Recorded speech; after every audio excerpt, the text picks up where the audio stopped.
producers and businesses in America operate in an economy that's increasingly dominated by large monopolistic companies in many sectors, from ag to tech, healthcare, banking, etc.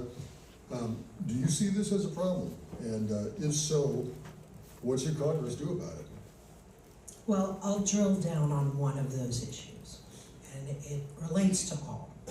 Here in Montana, we had a group of exploitative corporatists called the Copper Kings. They got low tax rates for bringing in business, industry, jobs. And right now we have groups, organizations, individuals, and these aren't immigrants with a 4th grade education from Ireland like Marcus Daly. These are corporate billionaires who want to exploit our water and our power for data centers. And we have to hold these corporations accountable as a model of how we hold the meatpacking industry, how we hold the healthcare industry accountable.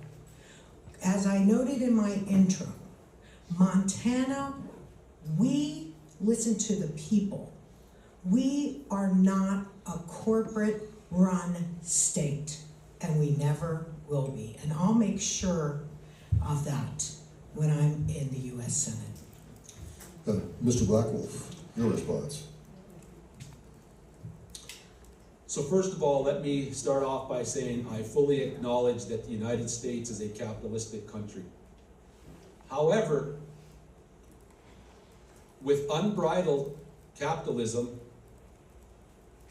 comes uncontrolled, unchecked, unregulated greed. And as we see that unfolding before our eyes with this administration, the very person at the top of this administration is the prime example of what it is to be unbridled, uncontrolled, unchecked capitalism. You think about children. Our mentality often carries over into adulthood. If you set a box of chocolates or candy down in front of a kid, what are they going to do? They're going to eat the whole thing in one sitting. Some of us never outgrow that when we become adults. And uncontrolled, unbridled, unchecked, unregulated capitalism just breeds those kind of people. We need to bring regulation back to this country. We need to break up these big corporations, and we need to bring back interests to Montana for Montanans to make sure that we are able to be prosperous as a state. Thank you. Ms. Bankett, your response. As I previously mentioned, we already have a blueprint for this. So we've busted monopolies in our country's past. So the Rockefellers, the Carnegies, and most recently big tech and the billionaires. We've done this before, and this is just a new opportunity to do the same. Now, it's easy to sit here and talk about how evil billionaires are, but the question is, what are we building towards?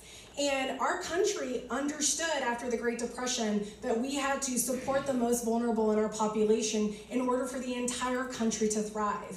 We created programs like Social Security and welfare to ensure that people had food on the table and that they could enjoy their latter years in relative freedom. And we need to go back to that. And as your senator, I will propose New Deal type of opportunities where we can not only hold those big billionaires to account, but we can also make sure that we're supporting Montana's Main Street so that everyone rises at the same time. Thank you. Mr. Hubbard, your response. This is truly an uphill battle because everybody in our Congress is a corporatist. They come from that world. They're not going to freely give this up. And billionaires and multimillionaires and huge corporations, they have massive power in our government by being able to influence these people. I asked a rich person one time in Washington, why don't you run for office? And he says, why would I want to do that when I can just purchase a senator or a House of Representative? And that's exactly how our government's being run right now. We need transparency. And expecting these corporatists that get elected because of corporations and multi-billionaires with their PAC money, it's kind of a hard lift, like I said. Transparency is the only thing we can count on. Thank you. Thank you. Now we go to our